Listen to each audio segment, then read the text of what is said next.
И здравейте в предния епизод. И не разбирам защо е на квадратчета.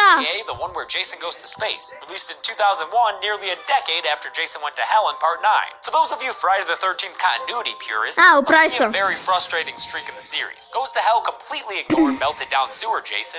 Това е Джейсън като малък. Фреди Крюгер. Взимам маската. Jason X was made to keep interest in the character alive while Freddy vs. Jason worked its kinks out. And they threw him in space because, you know, why not? If leprechauns, cenobites, and critters can go to space, so too can our favorite hockey mask killer. To get to space, though, they also put Jason in the future. 455 years into the future, to be exact. Where there's lots of cool early 2000s technology around for him to kill people with. Speaking of which, let's get to the kills. While most of the movie takes place in 2455, Jason X begins in the near future year of 2010. There, Jason is being held for study at the Crystal Lake Research Facility and being watched over by my good friend Leo Camacho. While our heroine Rowan wants to kill off Jason for good, the greedy scientist played by David Cronenberg intends to keep Jason alive because he's useful. Гората се посреща затвор и в него е Джейсън.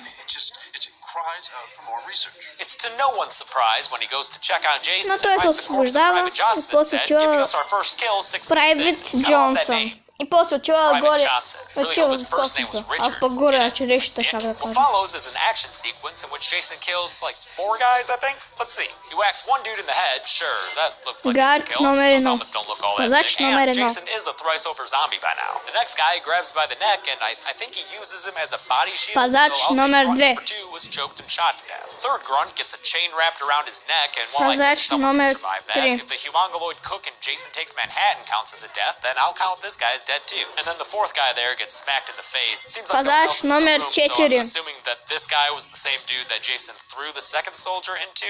I'm not entirely sure, but in all honesty, guys, it doesn't matter. It really doesn't. Cronenberg tries to run away, but gets a spear through the back instead. Truly now, the killer has become the killee. The killed, I guess. Killie is a word. The last victim in this fun little intro sequence is Sergeant Marcus. Once young and full of hope, now dead from being thrown against the wall. You used to be cool, Sarge. What happened to you, man? То с помпа. Ако бях аз, ще да взема тая помпа и да го застрелям. Бам! Тук Джейсън за замразява, ама... Тя няма да умре. Като отива до космоса и там те лекуват хората, които... Трябва дори ги лекуват. Това не е жена, а робот, да ви кажа хора.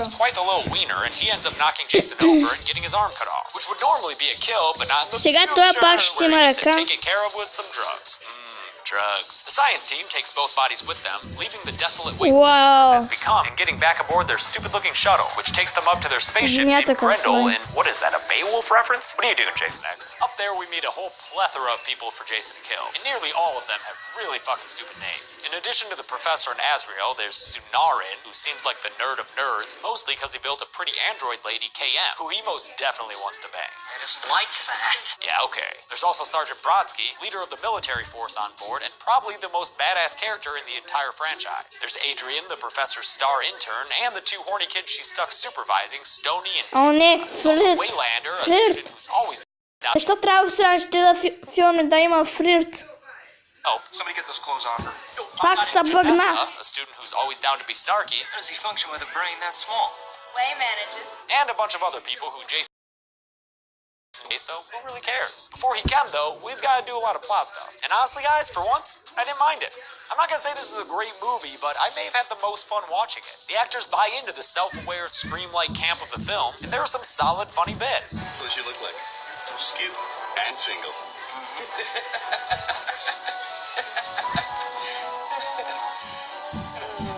So lonely. Sure, everything looks like a Red Alert 2 era video game, but it didn't bother me how long Jason was incapacitated. While he's under the knife, the science team repairs Azrael's arm and revives Rowan using nanobots, which apparently can also fashion modesty chainmail. And although the professor gets kinky with Janessa as she tries to earn an A, You pass! Stoney and Kinza just have regular old Детско vanilla правда. PG-13 sex. То Still стонак hot го enough to правиш stir много Jason нисък. awake, though, who apparently uses orgasms as alarm clocks. Джейсън си връща пръсти. Jason gets right to work. One of the best kills of the series. Adrian О, да върна. Назад. Has been doing science stuff on Jason, even feeling some sympathy for his horrible fates. Oh, poor baby.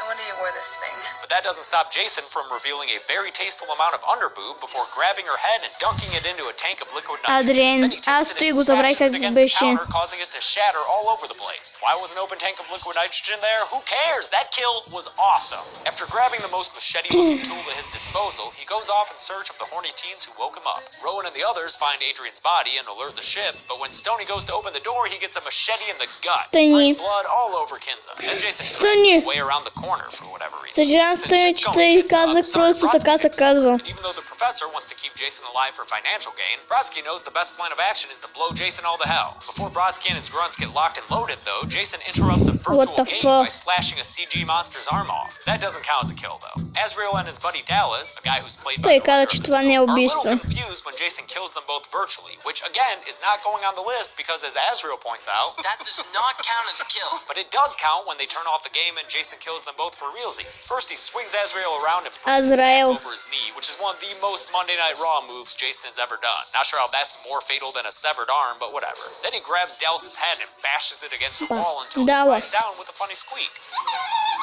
Now it's time for the grunts to get to work, and this is when the movie really turns into Aliens. First, Jason goes to kill Crunch, the ship's engineer who looks like the biker dad of one of my friends in middle school. What up, Jim? The grunts show up and shoot the hell out of Jason. Somehow gets away, so they have to go hunting for him. Naturally, this enables him to kill them off one by one. First up is Sven, who gets a Metal Gear Solid treatment from Jason, getting dragged into a dark corridor and his neck broken. Way to be stealthy, Jason. No other guards were И тук alerted. ще има Is that a втора thing from the част. game? I don't know. Next up is Condor, who's carrying a sweet-ass weapon in reference to Doom. Condor, you got a BFG? Бък.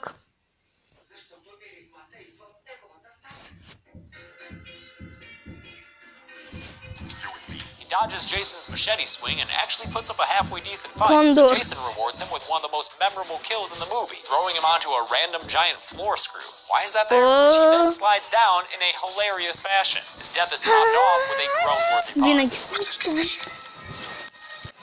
He's screwed.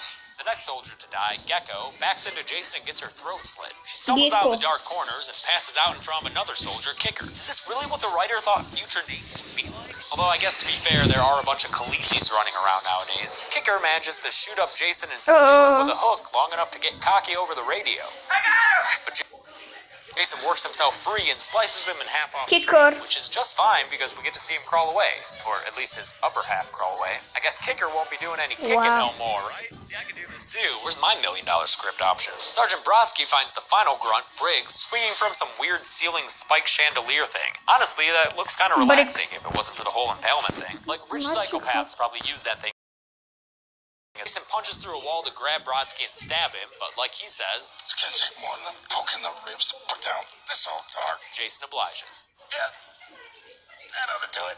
A spoiler alert, he's not dead yet. I told you, Brodsky is badass, and he hasn't nearly reached full badassery yet. Just you wait. Back on this lame Star Wars prequel-looking bridge, Ама the той science няма nerds are all такъв. destitute since they've lost their muscle. Cowboy Captain Lou comes out of hyperdrive, as he says, and prepares to dock to the larger space station Solaris. But Jason kills him before he can stick the landing with an off-screen machete slash. Now, you don't want to get blood on your console like that, Jason. That's highly sensitive equipment there. Hope you got some canned air on you. Then, guys, I don't know what to do for the kill count, because the Grendel, which is apparently made of adamantium or something, just plows through this whole fucking space station and destroys it, blowing it to pieces. And that thing looked like a small city. So I can't do anything with the numbers, but just know that Jason was responsible for the death of like a whole colony of human beings, okay? Still, Jason's much more comfortable killing on a micro scale, so in no time at all he breaches the bridge and takes out the loathsome professor with an off-screen death after a fun line full of naivete. You want your machete back?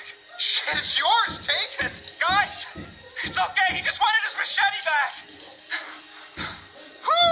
Yeah, Doc, what do you Professor, think he wanted whoa. his machete back for? What are machetes even used for? Clearing shrubbery? What's it gonna do? Clear some space shrubs? The rest of the movie is a standard dwindling party situation, but most of the party is actually fun to watch. For instance, all you Sunar and KM shippers finally get your wish when they have a little man-on-android makeout sesh. Sergeant Brodsky returns after Rowan finds him, and he's gonna bring so much badassery to this movie. I promise. Just wait. While you're waiting, enjoy some body parts. Crunch and Waylander sure do when they find Lou's arm and other assorted giblets strewn about the cockpit. cockpit. Crunch asks for seconds, so Jason gives him the professor's head, showing it off like a proud kid unveiling his science fair project. Then Jason kills Crunch by slamming him a bunch of times and doing electrical stuff. Classic Jason. Get rid of power and kill a person at the same time. He's so efficient. This whole situation ends up being a little too much for Kinza to handle, so she freaks out, locks everyone else out of the shuttle, and attempts to pilot it away on her own. The only problem? Kinza, no, the fuel lines are still attached! Oh, that's okay. I'm sure it won't affect things that... Oh, never mind. Kinza. She blew up there. Gotta give more props to the Grendel's construction team, though. That thing didn't even get scratched. What is that thing made out of? We're down to just a few survivors when Jason shows up again, so what happens now? Now basically we die. Not so fast, Janessa. Sonarin uses his nerd powers to make some upgrades to KM, and now that she looks like a kinky sex bot, she's ready to shoot the shit out of Jason. Oh, I'm sorry, she actually shoots the ever-living shit out of him. It's a delightful sequence of fembot kickassery, and Brodsky even jumps in for a hot second. It ends with KM literally blowing Jason to pieces, one by one. It's really quite enjoyable, so just here. Yeah, watch some more. Now, I know what you're thinking. James, we just watched Jason's head explode like a watermelon at a Gallagher 2 show. Surely, he's gotta go on that list. But guys, you're forgetting one thing. Nanobots. As the survivors call another ship to come rescue them, because the Grendel is finally starting to show its age, those pesky nanobots detect Jason's body and try to repair him. When there's not enough body tissue available on account of KM, blowing it all away, the nanobots make do with synthetic material, and thus we get Uber Jason. That's what his name is. Uber Jason. Тя не е робот. А този е по-метален. Здравия, Джейсон. Наистина е робот. Хора, аз вече се обърках, защото тогава не съм гледал тя. Ай, Валандър.